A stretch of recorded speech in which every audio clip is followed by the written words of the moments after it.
je vous retrouve pour une nouvelle vidéo, cette fois-ci la vidéo de l'adaptation ciné de Divergente, le livre de Véronica Roth, le premier tome de la trilogie.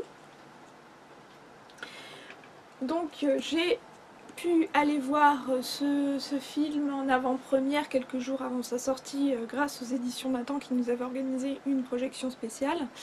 D'ailleurs je les en remercie énormément. Qu'est-ce que j'ai pensé du film? Relativement bien adapté. Alors, d'une façon générale, très très bon film. Ça, il n'y a pas de souci. Très bon film d'action. Si vous n'avez pas lu le livre, je pense qu'il n'y a pas de souci. Vous pouvez aller le voir comme un film normal. Vous êtes entraîné dès le début. Ça se tient bien. Que dire d'autre? En ce qui concerne la fidélité au livre,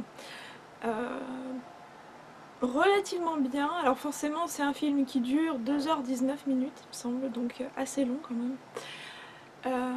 Pour adapter combien de pages? Pour adapter 434 pages, donc c'est décent quoi, ça se tient bien. Donc forcément ils ont été obligés de faire des coupures à l'intérieur. Ce qui m'a un peu surpris, c'est que certaines scènes sont extrêmement bien décrites et extrêmement bien fidèles au livre. Pour le coup, ça fait des très bons clins d'œil à l'ouvrage pour ceux qui ont lu le livre. Mais quand on aborde toute la préparation de Triss pour son entraînement pour rentrer chez les Audacieux, de nombreuses scènes sont ou bien coupées ou bien mélangées, pas mises dans le bon ordre en fait, on va dire. Donc ça c'est un peu gênant, enfin gênant. C'est un peu surprenant quoi, on se dit mince mais il n'y a pas un souci, on n'a pas loupé quelque chose, donc bon, ça c'est ça. Que dire d'autre? Bande originale du film, alors ça on en a beaucoup parlé, la bande originale est juste magnifique. Les choix de chansons, de musique sont vraiment superbes. Alors il y a Ellie Goulding, je sais plus, à chaque fois je me trompe dans son nom. Bref, la chanteuse qui a fait pas mal de morceaux pour ce film. Mais la bande originale a été dirigée par Hans Zimmer, qui est juste phénoménal. Alors pour ceux qui connaissent pas, c'est celui qui a fait la bande originale de Gladiator, entre autres, donc forcément c'est assez impressionnant. Donc voilà, c'est du poids lourd en matière de film et en matière de bande originale. Très bonne réalisation aussi. Ce que j'ai trouvé intéressant, c'est au tout début du livre, pour expliquer rapidement le monde, vu que c'est une dystopie, pour expliquer le monde, pour expliquer le contexte, etc. et comment la société fonctionne avec les différentes factions et autres. C'est Béatrice justement qui en voix off nous explique tout ça. Parce que justement elle est en train de réfléchir et elle est en train de se poser plein de questions par rapport aux choix qu'elle aura à faire dans les différentes pour choisir parmi les différentes factions dans lesquelles elle va vouloir aller à ses 16 ans, une fois qu'elle va devoir abandonner ou rester d'ailleurs dans la faction de ses parents. Donc si vous souhaitez plus en détail des informations sur le livre, enfin sur l'histoire du livre, je ne vais pas revenir dessus une nouvelle fois. J'en ai parlé dans ma vidéo des lectures du mois de mars-avril, donc dans mon point lecture, donc allez voir cette vidéo là si vous souhaitez, ou lisez ma chronique du livre, ma chronique écrite sur le blog que je listerai, de toute façon tout sera listé dans l'article en bas. Que dire d'autre maintenant? Alors, si vous n'avez pas lu le livre, ou si vous n'avez pas vu le film, maintenant serait une bonne idée de partir, parce que je vais passer au spoiler. Donc, voilà, si vous voulez pas vous faire spoiler, bye bye, salut! bye bye. Ce que j'ai trouvé dommage, c'est que il n'y avait pas tant l'accent sur les amis de Triss. La relation entre Triss et 4 est vraiment bien développée, mais par contre la relation avec ses amis est un peu moins mise en avant, ce qui pourtant dans le livre, et à la fin du livre d'ailleurs, va être assez importante, puisque à un moment elle est amenée à tuer Will, qui est un de ses nouveaux amis. Will qui est très attaché à Christina, et, et elle se demande justement à la fin du livre comment est-ce que Christina va réagir quand elle va savoir que c'est elle qui a tué Will. Donc, sachant que ça n'a pas été vraiment dépeint dans le film, on se demande comment est-ce qu'ils vont amener ça, et si ça va être tout un pan de l'histoire qui va être mis de côté. Donc c'est un peu dommage. Il y a certaines scènes qui ont été mises de côté aussi, alors ça je peux comprendre, peut-être parce que c'était trop violent, ils se sont dit pour un film pour ados ça va pas le faire. C'est la scène mythique de quand c'est Drew il me semble qui se fait poignarder dans l'œil par Peter quand ils sont dans leur dortoir avec un couteau à beurre. Ça m'avait bien fait rire dans le livre. Donc ça c'est pas dépeint dans le livre, et je me suis dit que c'était un peu dommage. Et d'ailleurs en parlant de Peter, j'ai trouvé que ce qui était un peu dommage, c'était que justement son personnage était pas... Enfin, contrairement à toutes les horreurs qu'il fait subir à Triss dans le livre, je me suis dit que c'était un peu dommage que son personnage soit pas dépeint de façon aussi antipathique à l'intérieur du film. Finalement, il apparaît réellement quand ils sont à la toute fin de l'ouvrage, quoi, quand ils ont besoin de se battre contre les audacieux qui fonctionnent comme des robots. Et c'est un peu dommage parce que voilà, quoi, ça aurait montré un peu la double face du personnage.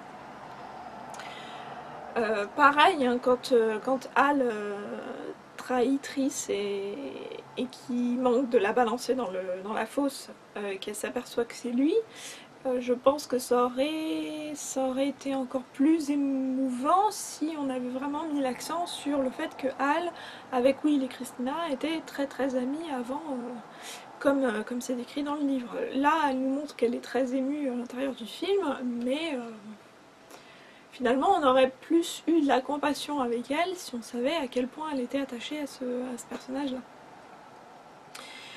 Autre point que je voulais aborder avec vous, oui, c'est quand Triss fait face à ses peurs, donc dans la deuxième partie du livre, quand elle est dans la simulation où elle doit affronter ses peurs les plus profondes, la scène avec 4, dans le film, on a vraiment l'impression que c'est une scène de viol. Alors que dans le livre, et ça a été quelque chose qui a été vraiment discuté sur internet, en tout cas en VO, je sais pas si on en a beaucoup parlé sur les chaînes françaises et dans des articles en France, mais dans le livre, elle a peur des contacts physiques, parce qu'elle a été élevée chez les altruistes, et les altruistes n'ont quasiment aucun contact physique avec les autres. Et c'est bien expliqué d'ailleurs dans le livre, parce que quand elle voit deux personnages qui s'embrassent ou deux personnages qui se tiennent la main, etc., elle a toujours, enfin voilà quoi, elle a ce recul en se disant mais en public ça se fait pas, etc. Bref, c'est pas ce côté prude, mais c'est la façon dont elle a été élevée.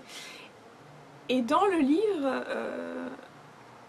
c'est dépeint donc cette vision de quand elle affronte ses peurs et qu'elle voit 4 se matérialiser devant elle et qui se précipite sur elle d'une façon voilà, c'est parce qu'elle a peur du contact physique, qu'elle est réticente à tout contact physique, alors que dans le film on a vraiment l'impression qu'elle va se faire violer, ce qui est totalement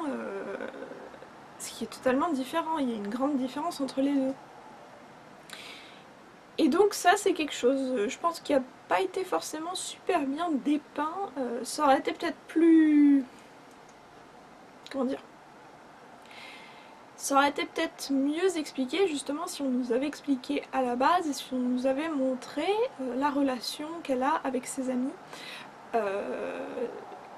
et toute cette appréhension qu'elle a à chaque fois qu'elle voit des personnes se toucher ou avoir des contacts d'affection en fait. Donc c'est vrai que quand on voit cette scène dans le film au début, on se dit mince, d'où ça sort, c'est assez violent quand même. Voilà, donc ça c'était aussi un point important du livre et du film. Je pense à rien d'autre en particulier. D'une façon générale, le film se termine à peu près au même endroit que le livre, donc ça laisse ouverte une porte pour la suite. Alors qu'est-ce que j'ai entendu dire? J'ai entendu dire que... Alors je sais pas si c'est le deuxième livre, l'adaptation du deuxième livre ou du troisième, qui sera en deux parties, c'est-à-dire qu'il y aura deux films pour un seul livre. Et apparemment les acteurs étaient déjà au courant au moment où ils ont signé pour le premier bouquin. Ils savaient déjà qu'il y aurait deux films pour la suite. Donc on verra bien. En tout cas c'est sûr et certain il y aura une suite. Ça a été signé, ça a été... Contrairement à d'autres films comme La Cité des Ténèbres, etc. Enfin The Mortal Instruments, où on ne sait pas trop s'il y aura une suite parce que ça n'a pas super bien marché, etc. Là pour le coup on sait qu'il y aura une suite. Ah oui, chose hallucinante aussi, petite anecdote, mais bon ça c'est une préférence personnelle on va dire. Le fait de choisir les mêmes acteurs entre l'adaptation de Divergente et de Nos étoiles contraires qui va bientôt sortir, je sais pas quand est-ce qu'il sort en France d'ailleurs, bientôt, bref. C'est hallucinant quand même, enfin, c'est-à-dire qu'ils ont choisi déjà l'actrice principale de Divergente, donc Shailene Woodley, et la même qui interprète le rôle de Hazel Grace dans Nos étoiles contraires. Mais ça s'arrête pas là, puisque le rôle du frère de Triss dans Divergente, donc de Shailene Woodley, est interprété par l'acteur, j'ai plus son nom en tête, qui interprète Augustus à l'intérieur de Nos étoiles contraires. Donc ce qui fait qu'on se retrouve avec deux personnages, enfin deux acteurs qui jouent deux personnages dans deux films différents qui sortent quasiment au même moment, quoi. Deux adaptations de livres young adult. Donc on se dit mince, alors il n'y a pas suffisamment d'acteurs à Hollywood pour arriver à nous trouver les deux mêmes dans deux films différents. Enfin ça c'est quelque chose qui m'a un peu énervée parce que je me dis bon zut alors quoi. Enfin je veux bien que ce soit des acteurs qui montent, mais quand même quoi, faut pas pousser. Voilà, donc c'était mon petit coup de gueule pour terminer cette vidéo. Sur ce, je vous incite vraiment à aller voir ce film parce que pour le coup, vous serez pas déçus, vous allez être vraiment, c'est punchy, vous allez sortir de là, vous allez vous dire hey, je suis un audacieux, allez, courons dans la rue. Alors, vraiment, c'est une dose de bonne humeur, même si c'est assez tragique vers la fin. Et sur ce, je vous retrouve pour une nouvelle vidéo et je vous dis à très bientôt, salut!